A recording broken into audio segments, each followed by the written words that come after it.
बिस्मिल्लाहिर्रहमानिर्रहीम। अस्सलामुअलैकुम अज़ीज़ तलबा of Dubai international public school and college जमात नाहम मज़मून उर्दू। प्यारे बच्चों, आज हम उर्दू का सबक नंबर 4 इंसान किसी हाल में खुश नहीं रहता पढ़ेंगे। जैसा कि हमने पिछले लेक्चर में मुसन्नफ़ मोहम्मद हुसैन आज़ाद के हालात ज़िंदगी के बारे में पढ़ा था, आज हम सबक की दोहराई करेंगे। आपने मुश्किल अल्फाज के मानी को अपनी कापी पे नोट डाउन करना है और मश्क़ी सवालात के नोट्स आपको प्रोवाइड किए गए हैं, उनको अपनी कापी पे उतारना है और याद करना है। आपकी मश्क़ी सवालात में एक क्वेश्चन है कि किसी भी इबारत की तशरीह व हवाला से आपको सबाक करें। आप इस क्वेश्चन को अटैम्प्ट करने के मुताल्लिक़ एक वीडियो भी अपलोड की गई है, आपने वो वीडियो लाजमी तौर पे देखनी है और इस क्वेश्चन को आपने लाजमी तौर पे इसके अटैम्प्ट करने का तरीका आपको आना चाहिए। ये बोर्ड के पेपर्स के का कंपल्सरी क्वेश्चन है। और अब इस सबक की दोहराई करते हैं। इंसान किसी हाल में खुश नहीं रहता। इसके मुसन्नफ़ हैं मोहम्मद हुसैन आज़ाद, सिन्फ़ अदब तमसीली मज़मून और माहूज़ अज़ नेरंगे ख़याल। इस सबक की दोहराई करने से पहले हम इस सबक के मरकज़ी ख़याल को देखते हैं। मुसन्नफ़ लिखते हैं कि सकरात हकीम के कौल के मुताबिक तमाम अहले दुनिया अपनी मुसीबतें और रंज व परेशानी एक जगह ला कर ढेर कर दें और फिर सब आपस में बराबर बराबर तकसीम कर दी जाएँ, तो जो लोग अपने आप को बदनसीब समझ रहे हैं वो इस नई तकसीम को मुसीबत और पहली मुसीबत को गनीमत यानी खुशकिस्मती समझेंगे। बल्कि अगर इन्हें अपनी अपनी पसंद की मुसीबत लेने का अख्तियार मिल जाए और हर शख्स अपने अपनी पसंद की मुसीबत ले ले, तो कुछ ही देर बाद वो घबरा जाएगा और ख्वाहिश करने लगेगा कि इसे अपनी पहली मुसीबत मिल जाए। इससे मालूम होता है कि इंसान नाशुक्रा है। आप देखें बच्चे, आपने सबक के नाम से और इसके मरकज़ी हाल से आपने ये बात समझ ली होगी कि इंसान फितरतन और बुनियादी तौर पर नाशुक्रा है, बेसब्रा है, क्योंकि कुरान पाक में इरशाद बारी ताला है कि बेशक इंसान नाशुक्रा है। अल्लाह ताला की बेतहाशा नेमतों का शुक्र अदा नहीं करता, बल्कि अल्लाह की दी हुई नेमतों की नफरमानी करता है, कुफ्र करता है। अपने दुख को दूसरे दुख और मुसीबत या परेशानी के से बड़ा मालूम करता है। उसे अपनी परेशानी और दुख दूसरों की निस्बत बड़ी मालूम होती है। उसे ये फ़िक्र लाहक होती है कि मुझे दूसरों की सेहत मिल जाए, दौलत मिल जाए, माल मिल जाए। जो मिल रहा है इस पे शुक्र अदा नहीं करता और जो पास है इसकी कदर नहीं करता, इस पे सब्र नहीं करता। जैसा कि एक कुरान पाक की आयत है, उसका तर्जुमा, बाज़ लोग ऐसे हैं जो शैतान सरकश के कहने पर झगड़ते हैं और शैतान के कहने पर चलते हैं, जिसके हक़ में लिखा है कि जिसको अपने दोस्त बनाएगा वो इसे गुमराह करके रहेगा और वो दोज़ख के अज़ाब का रास्ता दिखाएगा।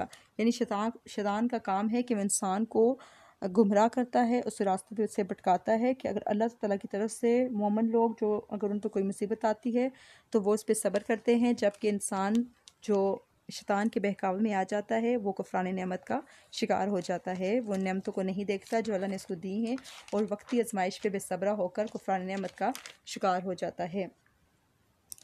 कहते हैं कि नेमत भी एक आजमाइश है कि तुम इसकी शुक्र अदा करो या नाशुक्री करो।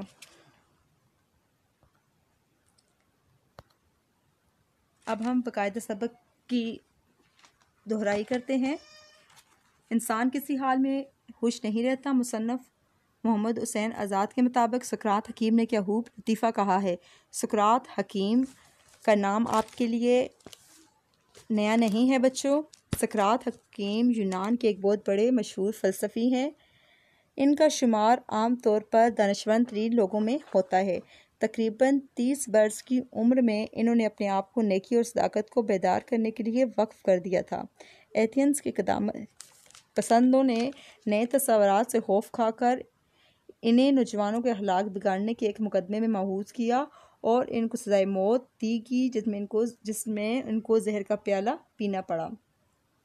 मौजूदा तहकीक के मुताबिक सकरात ने खुद कुछ नहीं लिखा था, हालांकि उस वक्त के बहुत बड़े ये फ़िलासफ़र हैं, फ़लसफ़ी हैं और इनके शागिर्द बहुत बड़े माने जाने हैं, जिनमें अफलातून का नाम सर फ़हरिस्त है, ज़ुनून वगैरह हैं। ये तारीख़ के बहुत बड़े फ़िलासफ़र हैं, इनके शागिर्द हैं और कहा जाता है कि इनके ख़यालात ज़्यादा अफलातून के मकलमात में महफूज हैं, यानी कि उस वक्त में ये इनकी कोई भी लिखी हुई किताब मौजूद नहीं है। मुसन्नफ़ मोहम्मद हुसैन आज़ाद ने अपने मज़मून की इब्तिदा सकरात हकीम के कौल से की है। कि उन्होंने क्या खूब लतीफ़ा कहा है। लतीफ़ा कहते हैं हंसने वाली बात, लेकिन इसमें ये एक संजीदा बात है कि अगर तमाम अहले दुनिया की मुसीबतें एक जगह लाकर ढेर कर दें और फिर सब को बराबर बांट दें, तो जो लोग अपने तय यानी अपने आप को बदनसीब समझ रहे हैं उस मुसीबत के होते हुए, वो इस तकसीम को मुसीबत और पहली मुसीबत को हनीमत यानी खुशकिस्मती समझेंगे। इंसान की फितरत है कि उसको अपना दुख बड़ा मालूम होता है बनिस्बत किसी और के। एक और हकीम इस लतीफ़े के मज़मून को और भी बालातर यानी ऊपर ले गए हैं, बहुत आगे ले गए हैं। वो कहता है कि अगर हम अपनी अपनी मुसीबतों को आपस में बदल भी सकते हैं तो फिर हर शख्स पहली ही मुसीबत को अच्छा समझता। मुसन्नफ़ कहते हैं कि मैं दोनों ख़यालात को वसअत दे रहा था यानी कि बहुत गहराई में था, बहुत इसको बढ़ावा देना, और बेफिक्री के तकिए से लगा बैठा था कि नींद आ गई। ख्वाब में देखता हूँ कि सुल्तान अफलाक के दरबार से एक इश्तिहार जारी हुआ। सुल्तान बादशाह, अफलाक फल्क की जमा है, आसमान यानी आसमानों का बादशाह, मुराद अल्लाह ताला की ज़ात। सुल्तान अफलाक यानी अल्लाह ताला के दरबार से एक इश्तिहार जारी हुआ जिसका खुलासा निचोड़ ये है कि तमाम अहले आलम, तमाम दुनिया वाले अपने अपने रंजो अलम यानी अपनी मुसीबतें और आजमाइशें और मसाइब तकलीफ़, मसाइब मुसीबत की जमा और तकलीफ़ तकलीफ़ की जमा को लाएं और एक जगह पे ढेर लगाएं। रंजो अलम और मसाइब तकलीफ़ मुरक्कबे अतफ़ी हैं क्योंकि इनमें वाव हर्फ़ अतफ़ है।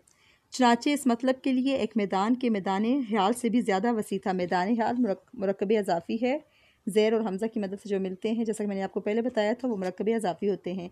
मैदान ख्याल से के मानी है ख्याल का मैदान से ज़्यादा वसी था यानी बड़ा था।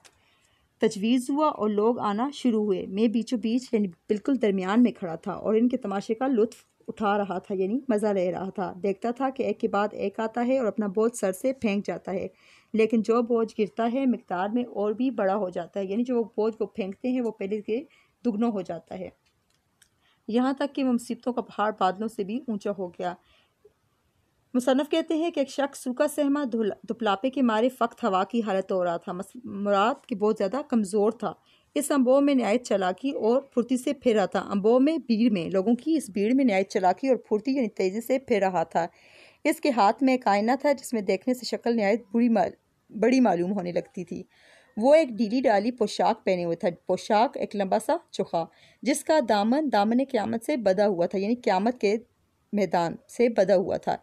इस पर देवजादों यानी देव के औलाद या देव के बेटों और जन्नात की तस्वीरें जरदोज़ी से कड़ी हुई थी। जरदोज़ी सोने की तारों से कढ़ाई की हुई थी। जब वो हवा से लहराती थी तो हज़ारों अजीबो गरीब सूरतें इस पर नज़र आती थी।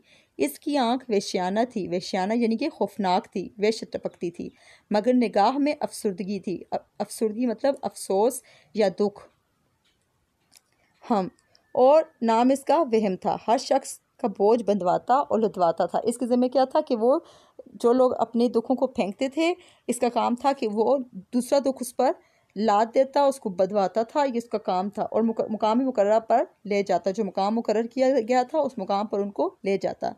मैंने अपने हम जिन्सों अपने एक ही जिन्स से ताल्लुक़ रखने वाले और हम सूरत एक ही सूरत वाले भाइयों को जब बोझों के नीचे गिड़गिड़ाता मिन्नत करता, फरियाद करता, रोता हुआ देखा और इन मुसीबतों के अंबार को यानी ढेर को देखा तो बहुत घबराया और दिल में ऐसा तरस आया कि बयान नहीं हो सकता। इस आलम में इस भी चंद शख्सों की हालत ऐसी नजर आई कि इसने मेरे दिल को बहलाया झूठी उम्मीद दी। सूरत बहलावी की ये हुई यानी कि झूठी उम्मीद। देखता हूँ कि एक शख्स पुराने से चिकन के चूहे में एक बड़ी सी गठरी लिए आया है। जब वो गठरी अंबार में फेंकी तो मालूम हुआ कि अफलास का अजाब था, अफलास गुर्बत। इसके पीछे एक और शख्स दौड़ा आता है, बदन से पसीना बहता है और मारे बोझ के हामता जाता है। इसने भी वो बोझ फेंका और मालूम हुआ कि इसकी जोड़ू बहुत बुरी है। जोड़ू मतलब बीवी। इसने वो बला सर से फेंकी। बला मुसीबत यानी कि वो अपनी बीवी को मुसीबत समझ रहा था और उसने एक ने अपनी गुर्बत को फेंका और दूसरे ने अपनी बीवी को फेंक दिया और दोनों का तबादला आपस में हो गया। इसके बाद एक बड़ी भीड़ आई, हजूम, लोगों का एक हजूम आया जिसकी तादाद का कोई शुमार नहीं था। मालूम हुआ कि ये आशिकों का गिरोह है। आशिक यानी कि मोहब्बत करने वालों का, यानी कि जो किसी पे फ़रेफ्ता हों। इनके सरों पर दूध आह की गठरियाँ थी। दूध आह यानी कि ठंडी सांसें, दुख भरी सांसें। इनमें आहों के तीर ख्याली यानी कि ख्यालों के तीर और नालों के नेज़े वबाली। ऐसे मतलब नाले कहते हैं रोना, बहुत ज़्यादा रोना। जो जान लेने वाली, मतलब इतना वो रोते थे कि उनकी जो उनके जो वो उनके सरों पर गठरियाँ उठाई हुई थी, उनमें उनकी उन्होंने मुसन्नफ़ ने इन चीज़ों को ऐसे बयान किया है कि सरों पर दुदुआ की गठरियाँ थी, यानी कि ठंडी सांसें। वो जो इश्क मोहब्बत में गिरफ्तार थे, उनको अपनी फ़िक्र नहीं थी, वो ठंडी ठंडी सांसें लेते थे, हर वक्त रोते रहते थे या वो फरियाद करते रहते थे। तो उन्होंने इन सारी चीज़ों को एक गठरी में डाला और वो फेंकने के लिए आ गए। अगरचे ये लोग मारे बोझ के इस तरह दर्द से आहें भरते थे कि गोया अब सीने इनके फट जाएंगे, यानी कि दर्द का ये आलम था कि उनके सीने दर्द से फट जाएंगे। लेकिन तहज्जुब यानी हैरत है कि जब इस अंबार के पास आए तो इतना ना हो सका कि इन बोझों को सर से फेंक दें। कुछ ने जदोजहद से सर हिलाई यानी कोशिश की, मगर जिस तरह लदे हुए आए थे इस तरह चले गए। बहुत बुढ़िया यानी बूढ़ी औरतें आई कि बदन की जुड़ियाँ फेंक दे। जुड़ियाँ यानी कि वो गोश्त जो लटक सा जाता है, जुड़ियाँ पड़ जाती हैं। चंद नौजवान अपनी काली रंगत, कुछ मोटे मोटे होंठ, अक्सर मैल जमे हुए दांत फेंकने आए कि जिन्हें देख कर शर्म आती थी, मगर मुझे यही हैरत थी कि इस पहाड़ में सबसे ज़्यादा जिस्मानी ऐब थे। यानी किसने अपने मोटे मोटे होंठों को फेंक दिया, किसने अपनी आंखों को फेंक दिया, किसने अपने कमज़ोरियों को, अपने कमज़ोर जिस्म के जो झुड़ियाँ थी वो फेंक दी, किसने अपने दांत फेंक दिए मेले कचेले, यानी कि उसमें सिर्फ जिस्मानी ऐब थे। एक शख्स को देखता हूँ कि इसकी पीठ पर बारी से बारी और बड़े से बड़ा बोझ है, मगर खुशी खुशी उठाए चलाता है।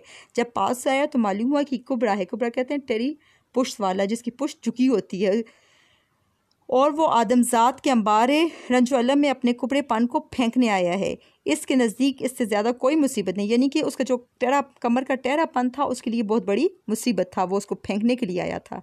इस अंबार में अनवाओ इकसाम तरह तरह के सकम ऐब और अमराज यानी मर्ज़ की जमा, ऐब और नुक्स या ख़राबियाँ या मर्ज़ थे, जिनमें बाज़ असली थे और बाज़ ऐसे थे कि हल्फहमी यानी कि नसमझी नदानी इंसान को एक वहम सा होता है ना कि मुझे ये बीमारी है, मुझे मेरे साथ ये चीज़ सूट नहीं करती, मेरी आंखें छोटी हैं, मेरे होंठ मोटे हैं, तो ये सारी चीज़ें इंसान का वहम होती हैं। मुझे ये बीमारी है, मेरे अंदर ये ऐब है, ये ख्वाह मुहा के इंसान को ऐब होते हैं। कुछ तो सही भी होते हैं लेकिन कुछ वहम होते हैं। ने ख्वाह मुहा मर्ज समझ लिया था, मगर मैं फ़क्त एक ही बात पे हैरान था, और वो ये थी कि इतने बड़े अंबार में कोई बेवकूफ़ी या बद अतवारी पड़ी दिखाई नहीं देती थी। यानी कि तमाम जिस्मानी ऐब थे, जिनमें कुछ असली और कुछ नकली थे, मतलब उनमें कुछ सही नहीं थे। लेकिन मुसन्नफ़ कहता है कि मुझे हैरत हुई है कि किसी शख्स ने अपनी बेवकूफ़ी को नहीं फेंका, किसी ने अपनी बदअखलाक़ी को नहीं, बदअतवारी बुरा रवैया, बदअखलाक़ी, तो किसी ने भी अपनी इन चीज़ों से छुटकारा पाने की कोशिश नहीं की। मुसन्नफ़ कहते हैं कि मैं ये तमाशे देखता था और दिल में कहता था कि अगर हवस हाय नफसानी, हवस कहते हैं लालच, हाय नफसानी नफ्स की लालच। अब नफ्स की लालच क्या है?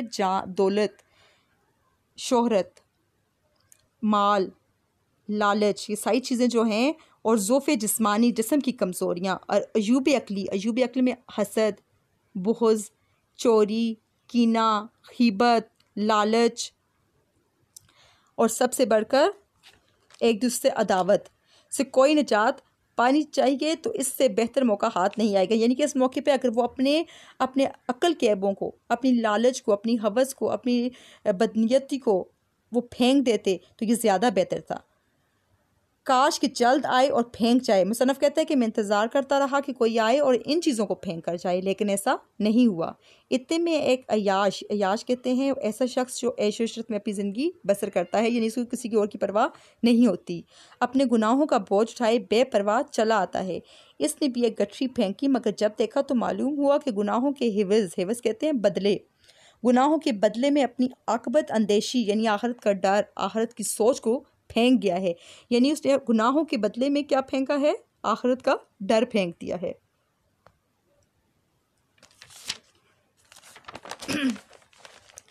नेक्स्ट में मुसन्नफ़ लिखते हैं कि जब तमाम बनी आदम यानी आदम की औलाद, आदम का कबीला या औलाद, अपने बोझों का वबाल, मुसीबत या बोझ सर से उतार चुके तो मियाँ वहम कि जब से अब तक इस मसरूफ़ियत में सरगर्दान थे, यानी परेशान थे।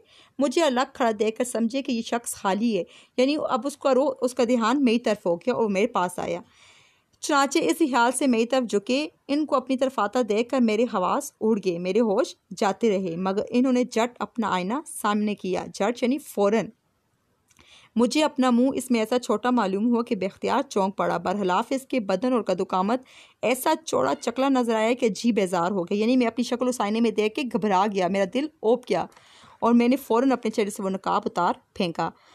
खास खुशनसीबी इस बात को समझा कि शख्स ने अपने चेहरे को बड़ा और अपने बदन को नामौजूद समझकर उतार फेंका था। ये चेहरा हकीकत में बहुत बड़ा था, यहाँ तक कि फ़क्त इसकी नाक मेरे सारे चेहरे के बराबर थी। हम इस अम्बू आफात पर गौर से नज़र कर रहे थे और आलम हौलाई ख़याली दुनिया की एक एक बात को ताक रहे थे। यानी कि मुसन्नफ़ जो मंज़र पेश कर रहा है वो आलम हौलाई का मंज़र है, एक ख़याली दुनिया है। जो सुल्तान अफलाक यानी अल्लाह ताला की बरगाह से हुक्म पहुँचा कि अब सबको अख्तियार है जिस तरह चाहें अपने अपने रंजो तकलीफ़ को तब्दील कर लें और अपने अपने बोझ लेकर घरों को चले जाएं।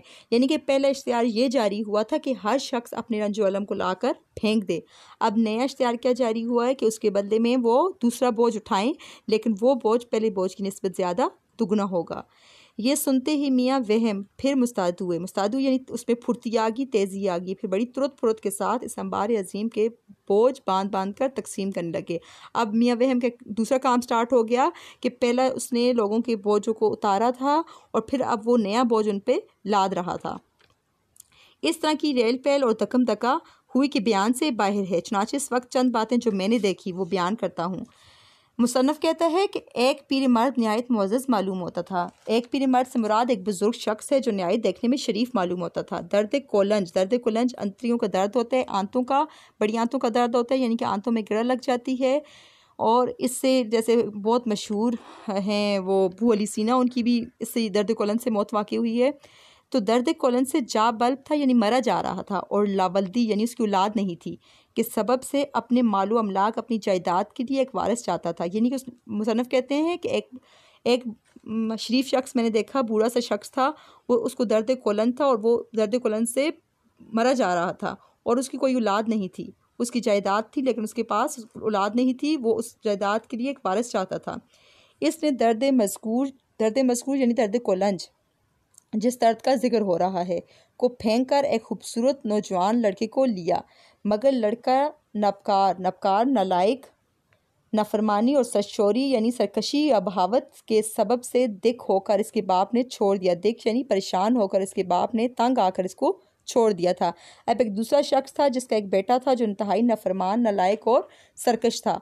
उसके बाप ने उसको छोड़ दिया था और जिस शख्स को दर्द कोलंज लाहक था उसने उस लड़के को ले लिया। चुनांचे इस नालायक नौजवान ने आते ही उस बुढ़े की दाढ़ी को पकड़ लिया। उसने आते ही उस शख्स की दाढ़ी को पकड़ा और सर तोड़ने को तैयार हुआ। अतफाकन बराबर ही लड़के का हकीकी बाप नजर आया। अब वो दर्द कोलंज के मारे लौटने लगा, यानी कि उसको इतनी ज़्यादा तकलीफ थी कि वो दर्द से बेहाल था। चुनांचे बुढ़े ने इससे कहा कि बराए खुदा मेरा दर्द कोलंज मुझे फेंक दीजिए, यानी मुझे वापस करें, मेरा दर्द कोलंज मुझे वापस करें और लड़का ले लें। मेरा पहला अजाब इससे ज़्यादा बेहतर है, मगर मुश्किल ये हुई कि अब ये मुबादला नहीं हो सकता, यानी कि अब ये बदला नहीं हो सकता, अब ये तब्दीली आपस में दोबारा एक्सचेंज नहीं हो सकती थी। एक बेचारा जहाज़ी गुलाम। अब मैं जहाज़ी गुलाम बता दूँ आप किसको कहते हैं।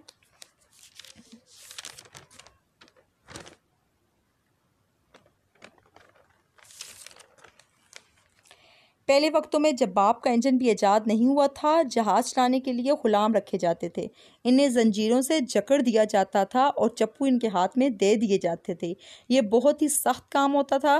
चुनांचे मुसन्नफ़ कहते हैं, इसी जहाज़ी गुलाम का जिक्र करते हुए कहते हैं कि इसने कैद जंजीर और जहाज़ी मेहनत की तकलीफ़ से दिक होकर यानी तंग आकर इस अजाब को छोड़ा और जूले के मर्ज़ को ले लिया। जूले का मर्ज़ कहते हैं रशे की बीमारी होती है, लकवे की बीमारी, जिसमें इंसान कामता रहता है, इंसान के अख्तियार में नहीं होता और वो कामता रहता है। इसे कहते हैं जूले या लकवे या रशे की बीमारी। इसे देखकर 2 कदम चलकर बैठ गया और सर पकड़कर सो रहा था, यानी कि मुंह बना रहा, रोने का मुंह बनाया हुआ था। हर इसी तरह कई शख्स थे अपनी अपनी हालत में गिरफ्तार थे और अपने किए पर पछता रहे थे। यानी कि वही जो पहली वाली बात सकरात हकीम के मुताबिक, इंसान अगर अपनी तकलीफ़ को आपस में एक्सचेंज कर दे, तबादला कर दे, तो उसको अपनी पहली मुसीबत हनीमत लगेगी और जो उसने मुसीबत अपनी मर्ज़ी से ली है वो उसको मुसीबत लगेगी। अब वही बात थी कि वो लोग अब अपने किए पे पछता रहे थे। मसलन किसी बीमार ने अफलास ले लिया था, यानी जो बीमार था उसने गुर्बत को उठाया था, वो इससे नाराज़ था। किसी को भूख नहीं लगती थी, वो अब जूल बकर के मारे पेट को पीट रहा था। जूल बकर गाय की भूख, यानी बहुत ज़्यादा भूख लगना, ना ख़त्म होने वाली भूख। तो पहले उसको भूख नहीं लगती थी, तो उसने वो भूख को उठाया, तो अब उसको गाय जैसी भूख लगती थी, उसकी भूख ख़त्म ही नहीं होती थी। एक शख्स ने फिक्र से दिख होकर इसे छोड़ा था। अब वो दर्द जिगर को मारा लौट रहा था, यानी दर्द जिगर उसको इतना ज़्यादा था कि वो बेहाल हो गया था। हर शख्स को देखकर इबरत यानी सबक और खौफ और पेशमानी यानी शर्मिंदगी हासिल होती थी। मुसन्नफ़ आखिरी पैराग्राफ में लिखते हैं कि हर्ज वो सारा अंबार औरतों और मर्दों में तकसीम हो गया, मगर लोगों का ये हाल था कि देखने से तरस आता था, यानी जान से बेजार थे और अपने अपने बोझों में दबे और ऊपर तले दौड़ते चले जा रहे थे। सारा मैदान गिरियोजारी, नाला और फरियाद, बहुत ज़्यादा रोना और फरियाद करना, आहो अफसोस से दुआदार हो रहा था। आखिर सुल्तान अफलाक को बेकस आदमजात के हाल दर्दनाक पे रहम आया और हुक्म दिया कि अपने अपने बोझ उतार कर फेंक दें। अब बच्चों, आपको यहाँ से मालूम हो गया कि अल्लाह ताला की ज़ात कितनी गफूरुर रहीम है कि इंसान ने अपनी करनी की नाफरमानी की, अल्लाह की ज़ात को की नेमतों का नाशुक्रियापन किया उसने, और लेकिन कुफरान नेमत किया। इसके बावजूद अल्लाह ताला ने उसकी गलती को माफ़ किया और दोबारा अल्लाह ताला ने यह हुक्म दिया कि आप अपने अपने बोझों को वहीं पे रखें और अपनी मर्ज़ी अपना बोझ वापस ले लें। सब ने खुशी खुशी इन वबालों को सर गर्दन से उतार कर फेंक दिया।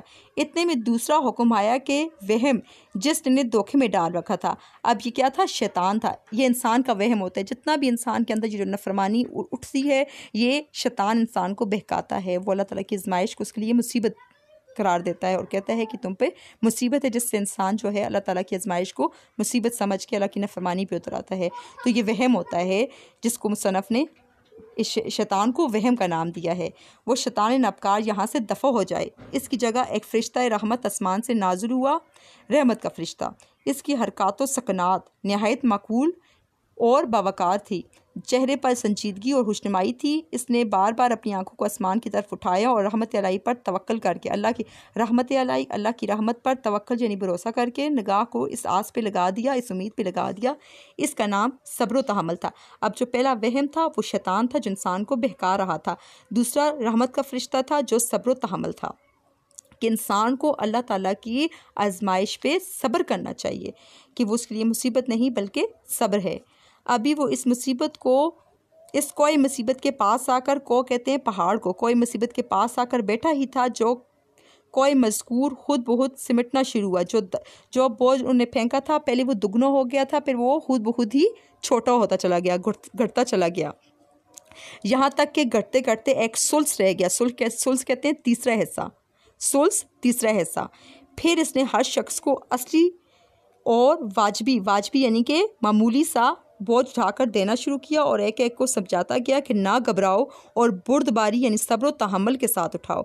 हर शख्स लेता था और अपने अपने घर को राजी रजामंद चला जाता था। साथ ही इसका शुक्रिया अदा करता था कि आपकी अनायत से मुझे इस अंबारे ला इंतहा, जिसकी कोई इंतहा नहीं, में से अपना बारे मुसीबत का बोझ चुनना ना पड़ा, यानी कि ढूंढना ना पड़ा। अल्लाह ताला ने फरिश्ता नाज़िल किया और उसने फिर आसानी के साथ वो सब्र तहम्मुल जो था वो उसका बोझ देता रहता था और उनको अपना इस ढेर में से अपना बोझ उठाना नहीं पड़ा। बच्चों, इस सबक पढ़ने के बाद आपको ये मालूम हो गया कि ज़िंदगी एक आजमाइश का नाम है। हर किसी की आजमाइश होती है, कामयाब सिर्फ वही होता है जो अल्लाह की तकसीम पर खुश होता है और बक़दरे इस्तिताअत अल्लाह ताला की हदूद की पासदारी करता है। जब कभी अल्लाह ताला जब किसी से मोहब्बत करता है तो इसको आजमाइश में डालता है, ठीक है ना। अल्लाह ताला उस इंसान को आजमाइश में डालता है जिससे वो मोहब्बत करता है। इसलिए हमें अल्लाह ताला की दी हुई नेमतों पे शुक्र करना चाहिए और जो चीज़ हमारे पास नहीं है उस पर सब्र करना चाहिए। और अगर हम किसी मुसीबत या परेशानी या आजमाइश में मुब्तला हो गए हैं तो अल्लाह की आजमाइश